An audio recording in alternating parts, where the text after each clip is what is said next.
सपने वो नहीं होते जो हम सोकर देखते हैं, सपने वो होते हैं जो हमें सोने नहीं देते। इंतजार करने वालों को वही मिलता है जो कोशिश करने वाले छोड़ जाते हैं। जी हाँ, मैं बात कर रहा हूँ रामेश्वरम में रहने वाले डॉक्टर APJ अब्दुल कलाम के बारे में। ए मतलब अबुल उनके परदादा, पी मतलब पाकिर उनके दादा, जे मतलब जैनुल आबदीन उनके पिताजी और अब्दुल कलाम उनका खुद का नाम था। 11वें राष्ट्रपति 2002 से 2007 पीपल प्रेसिडेंट। जीवन को हमेशा ऐसे जियो कि जीवन खत्म होने के बाद भी लोग जिंदगी भर आपको याद रखे। इनका जन्म 15 अक्टूबर 1931 में तमिलनाडु के रामेश्वरम में एक मुस्लिम परिवार में हुआ था। इनके पिता पेशे से एक नाविक थे। परिवार बहुत बड़ा था, 10 भाई बहन। तो इन्होंने अपना खर्चा निकालने के लिए अखबार बेचना शुरू किया। वे अखबार ऐसे नहीं बेचते थे, उन्हें पता था यहाँ से पैसे तो जरूर मिलेंगे, लेकिन वे अखबार बेचते समय रास्ते में पूरी अखबार को पढ़ जाते थे, क्योंकि ज्ञान तो हर जगह से मिल रहा है, बस लेने की देरी है। क्लासरूम में उनका एक दोस्त हुआ करता था जो मुख्य पुरोहित का बेटा था। मुख्य पुरोहित का बेटा रामदास शास्त्री जो उनके साथ पहली बेंच में बैठा हुआ था। जब मास्टर जी ने ये देखा तो उन्हें लगा के थप्पड़ पीछे बैठा दिया। उन्होंने उस दिन यह संकल्प लिया कि मैं पीछे बैठकर पूरी दुनिया बदलूंगा। इसलिए वे हमेशा कहा करते थे देश का सबसे अच्छा दिमाग क्लासरूम के लास्ट बेंच पर भी मिल सकता है। जब वे 5th क्लास में थे तो उनके टीचर सुब्रमण्यम अय्यर जो बच्चों को सिखा रहे थे कि चिड़िया कैसे उड़ती है, लेकिन बच्चों को बिल्कुल भी समझ नहीं आ रही थी, तो वह उनको वही समुद्र के किनारे ले गए और उड़ती चिड़िया दिखाई। उस लाइव एग्जाम्पल से उन्होंने चिड़िया के हर डिटेलिंग को समझाया। वहीं से इनका प्रोफेशन चेंज हुआ और एरोनॉटिक्स को अपना फ्यूचर चुना। इन्होंने अपना high school Schwartz higher secondary school से कंप्लीट किया। अपने सपने को पूरा करने के लिए इन्होंने मद्रास इंस्टीट्यूट ऑफ टेक्नोलॉजी में एडमिशन लिया। इसके लिए इनकी बहन ने अपने गहने गिरवे रखकर इन्हें 1000 रुपए दिए थे। चूँकि एरोनॉटिक्स था तो विमान के डिजाइन बनाने थे। इन्होंने अपने डिज़ाइन को तैयार किया और प्रोफेसर के पास ले गए, लेकिन प्रोफेसर को बिल्कुल पसंद नहीं आया। प्रोफेसर ने कहा अगर तुम एक अच्छा डिज़ाइन नहीं बना पाओगे अब्दुल कलाम तो तुम्हारी स्कॉलरशिप छीन जाएगी। इसके बाद तो उनके पैरों तले जमीन ही खिसक गई।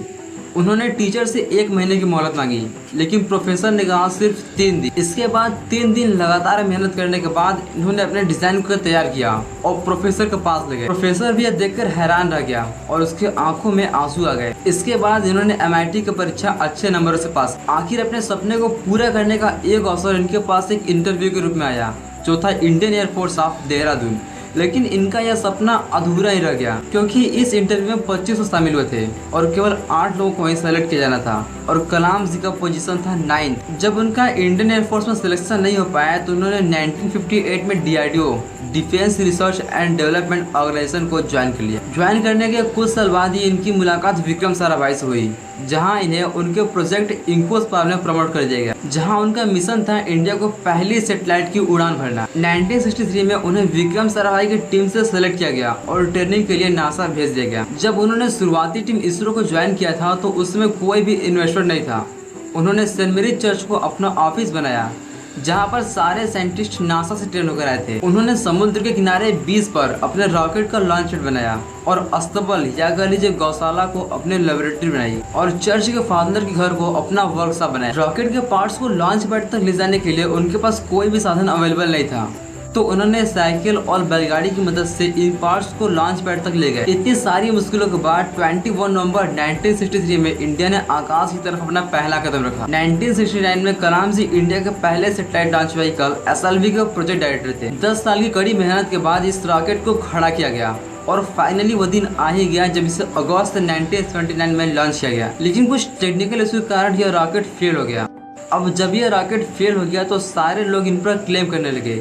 तभी सतीश धवन जो इसरो के चेयरमैन हुआ करते थे, उन्होंने इस फेलियर का पूरा श्रेय खुद पर ले लिया और इन्होंने 1 साल बाद ही सैटेलाइट लॉन्च व्हीकल SLV-3 का निर्माण किया। आखिर 18 जुलाई 1980 में इन्होंने SLV-3 से रोहिणी 1 सैटेलाइट को लॉन्च किया। इसके बाद इन्होंने इंडिया की पहली बैलिस्टिक मिसाइल अग्नि और पृथ्वी जैसे कई मिशन को सक्सेसफुल बनाया, जिसके बाद इन्हें 1987 में पद्म भूषण, 1990 में पद्म विभूषण इन पुरस्कारों से नवाजा गया। लेकिन जिस काम के लिए इन्हें 1997 में भारत रत्न से नवाजा गया था वो था Pokhran 2।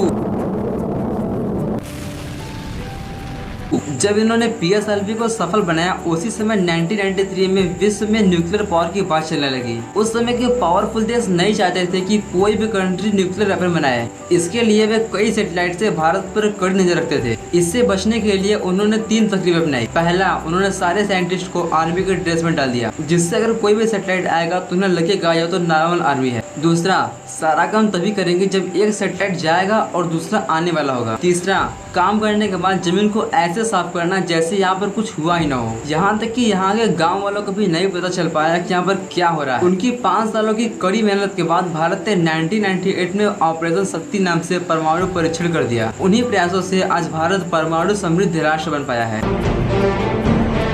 Today at 15:45 hours, India conducted 3 underground nuclear tests in the Pokhran range. 5 देश थे उस समय, फ्रांस, रसिया, USA, चाइना और UK। हमें किसी से प्रॉब्लम नहीं था, हमें प्रॉब्लम था सिर्फ चाइना से, जो धीरे धीरे परमाणु हथियार पाकिस्तान को थमा रहा था। इसके 3 साल बाद 2001 में जब कलाम जी अन्ना यूनिवर्सिटी में पढ़ा रहे थे तो उनके पास एक कॉल आता है कि प्राइम मिनिस्टर आपसे बात करना चाहते हैं। लेकिन वो शख्स कोई और नहीं बल्कि अटल बिहारी वाजपेयी जी थे, जिन्होंने अब्दुल कलाम को राष्ट्रपति बनने का एक प्रपोजल दिया।